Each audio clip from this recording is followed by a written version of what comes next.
মাছ উৎপাদন করে আমাদের কাছে নিয়ে আসলো, তাদের কথা আমাদের আর মনে থাকবে না। আজকের দিনটা তাদের মনে করিয়ে দেওয়ার জন্য। তারা কি প্রতিকূল অবস্থার মধ্যে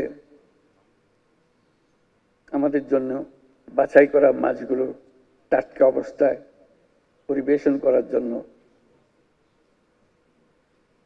ব্যস্ত থাকে।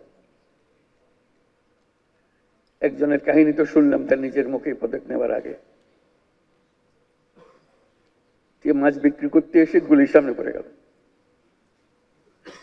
বেচারা সারা রাত এই মাছের পেছনে ছিল, কোথায় চট্টগ্রাম থেকে সে এখানে এসছে। এটা তো মাত্র একটা উদাহরণ।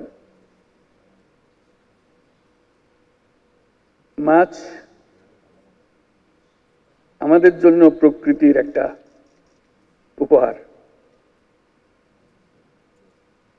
এটা কোনো আমরা কারখানাতে বানাই নাই, এটার জন্য আমরা কোনো শ্রমিক নিয়োগ করি নাই যেটা বানিয়ে নিয়ে আসতে হবে। আল্লাহর দান, আমরা ধরে নিয়ে আসছেন, খাবার বেলায় উৎসাহ পাই, আরো খেতে চাই।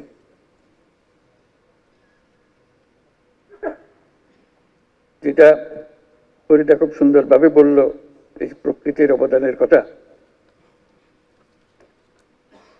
তার প্রতি আমাদের সদয় হবার তো কথাই উঠে না। তার প্রতি আমরা অত্যন্ত নির্মম, নির্দয়।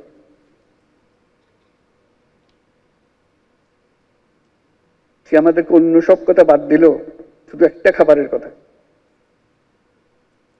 সে আমাদেরকে প্রতিনিয়ত দিয়ে যাচ্ছে। আমরা শুধু ধরে আনছি, পরিবেশন করছি। তার প্রতি সদয় হবার চিন্তা আমাদের মাথায় আসে।